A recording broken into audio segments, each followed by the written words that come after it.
Hoje o nosso programa vai falar de uma doença muito antiga. Ela foi descoberta no final do século XIX pelo psiquiatra alemão Dr. Emil Kraepelin, também conhecido como criador da moderna psiquiatria. Dr. Emil estabeleceu a diferença entre demência precoce, hoje conhecida como esquizofrenia, e psicose maníaco-depressivo, atualmente chamado de transtorno afetivo bipolar.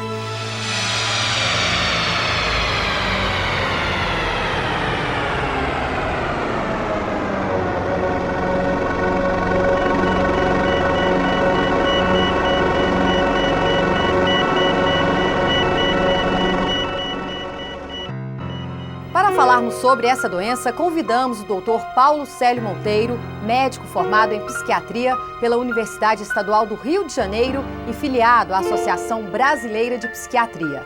E eu convido você a fazer parte dessa viagem pelos mistérios da mente humana. Dr. Paulo, o que é transtorno afetivo bipolar? Transtorno bipolar de humor é uma doença de fundo genético, hereditário. Ela é caracterizada por pessoas que apresentam oscilações do humor e alterações também no comportamento, que vão desde uma fase de euforia, de mania, que a gente fala, onde a pessoa fica muito agitada, perde o sono, inquieta, fala muito, sentimentos de grandiosidade também, ou fases ou períodos de depressão. Essa doença pode se manifestar já na infância? Pode aparecer na primeira infância, mas geralmente inicia mais na adolescência e no início da vida adulta, que é mais comum nesse período. Mas existem casos de crianças que apresentam transtorno bipolar desde o início.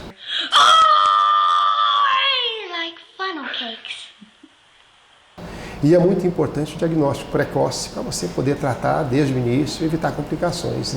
Especificamente, quais são os sintomas do transtorno bipolar? Se for na fase maníaca, é mais esse quadro de agitação, de excitação, inquietação.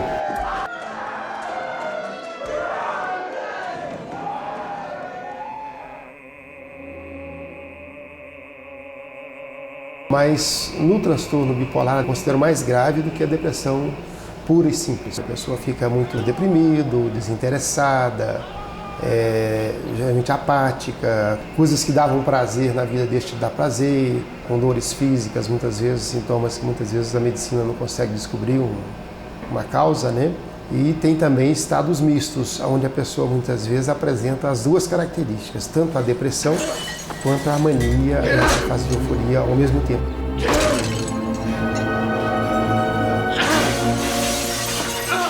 Dr. Paulo, o não tratamento dessa doença pode mesmo levar o indivíduo ao suicídio? É muito comum, quase 15% dos casos que apresentam principalmente a depressão bipolar, que é a depressão dessa doença do transtorno bipolar de humor, pode apresentar um risco muito maior de suicídio do que até nos outros casos, nas outras patologias.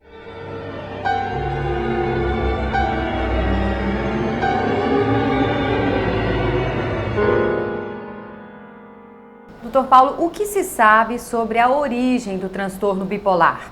O que se sabe é que tem um fundo genético, Tanto que determinadas famílias apresentam uma quantidade, uma incidência da doença muito maior do que nas famílias normais, que não apresentam nenhum tipo de característica desse tipo aí. Agora, existem fatores que podem ajudar a desencadear, por exemplo, fases de estresse, fatores familiares que podem ajudar a desencadear.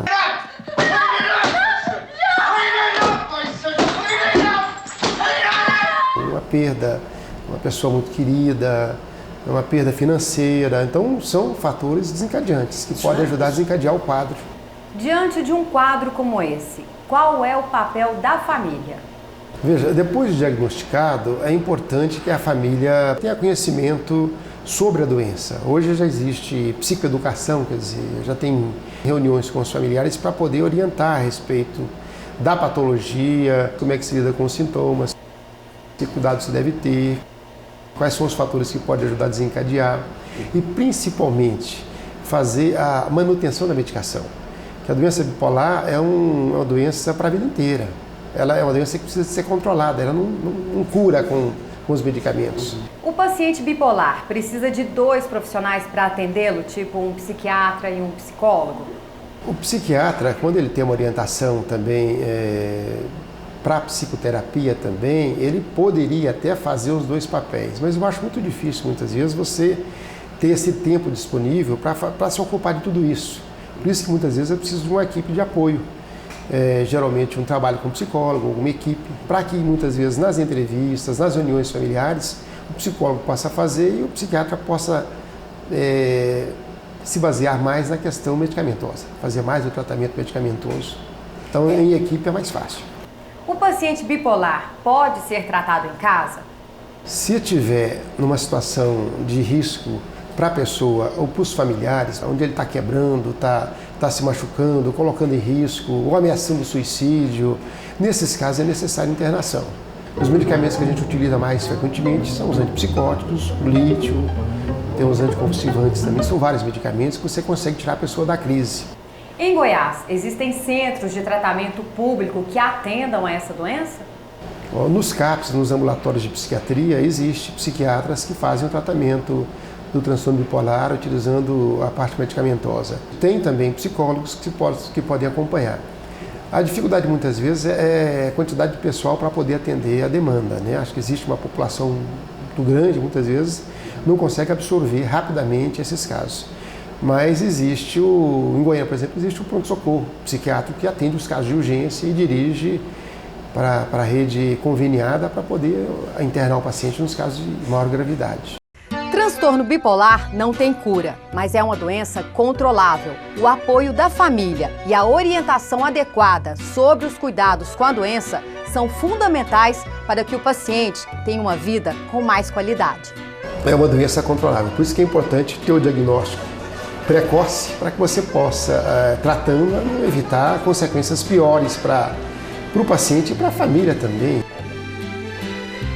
É interessante observar a quantidade de pessoas talentosas que têm ou tiveram transtorno bipolar e que, mesmo assim, se destacaram nas atividades que exerceram, principalmente nas artes e até na política.